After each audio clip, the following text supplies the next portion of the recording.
Armstrong கொலை வழக்கில் உச்சநீதிமன்றத்தில் தொடரப்பட்ட மேல்முறையீடு வழக்கு திரும்பப் பெறப்பட்டுள்ளது.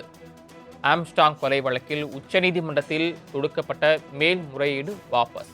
கடந்த திமுக ஆட்சியில் மேல்முறையீடு செய்யப்பட்ட நிலையில் தற்போது அரசு அந்த மேல்முறையீட்டு வழக்கை வாபஸ் பெற்றிருக்கிறது. கூடுதல் விவரங்களை செய்தியாளர் கிருஷ்ணா வழங்க கேட்கலாம். கிருஷ்ணா, தொடர்பான மேல் விவரங்கள். வணக்கம். ஆம்ஸ்ட்ராங் கொலை வழக்கை சிபிஐக்கு மாற்றி பிறப்பித்த உத்தரவை எதிர்த்து தமிழ்நாடு அரசு தொடர்ந்த மேல்முறையீட்டு மனுவை தற்போது வாபஸ் பெறுவதாக உச்சநீதிமன்றத்தில் இடையீட்டு மனுவானது தாக்கல் செய்யப்பட்டது.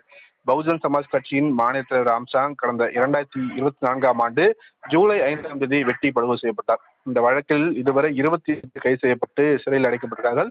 இந்த வழக்கு விசாரணை சென்னை முதன்மை அமர்வு நீதிமன்றத்தில் நிலுவையில் உள்ளது. இந்நிலையில் இந்த வழக்கின் விசாரணையை சிபிஐக்கு மாற்ற கோரி ஆம்ஸ்ட்ராங்கின் சகோதரர் கீனோஸ் ஆம்ஸ்ட்ராங் மற்றும் ஆம்ஸ்ட்ராங்கின் மனைவி பொற்கொடி ஆகியோர் மனு தாக்கல் செய்திருந்தார்கள். வழக்கை விசாரித்த சென்னை உயர்நீதிமன்ற நீதிபதி வேல்முருகன் வழக்கு விசாரணையின் போது மனுதாரர் தரப்பில் ஆம்ஸ்ட்ராங் கொலை வழக்கில் செம்பியம் காவல்துறையினர் முறையாக விசாரணை நடத்தவில்லை என முக்கியமான சாட்சிகளிடம் விசாரணை நடத்தப்படவில்லை, ஆம்ஸ்ட்ராங் கொலையில் உள்ள அரசியல் தொடர்பு குறித்து முறையாக விசாரிக்கப்படவில்லை எனவும், இந்த வழக்கில் கைது செய்யப்பட்டுள்ள ரவுடி நாகேந்திரனும் நெருக்கமாக இருந்த காங்கிரஸ் மாநில தலைவர் செல்வ பெருந்தகையிடம் இதுவரை விசாரணை நடத்தவில்லை என்று பல்வேறு வாதங்கள் வைக்கப்பட்டது. பின்னர் இந்த வழக்கில் கடந்த ஆண்டு செப்டம்பர் 23 அன்று தீர்ப்பளித்த நீதிபதி வேல்முருகன் ஆம்ஸ்ட்ராங் கொலை வழக்கு விசாரணையை சிபிஐக்கு மாற்றி உத்தரவிட்டார். மேலும் விசாரணை ஆவணங்களை சிபிஐ வசம் ஒப்படைக்க உத்தரவிட்ட நீதிபதி 6 மாதங்களில் இந்த வழக்கில் குற்றப்பத்திரிகை தாக்கல் செய்ய வேண்டும் எனவும் அறிவித்திருந்தார்.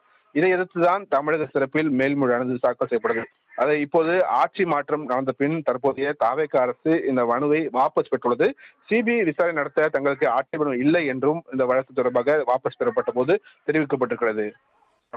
தாங்கள் வழங்கிய தகவல்களுக்கு நன்றி கிருஷ்ணமூர்த்தி.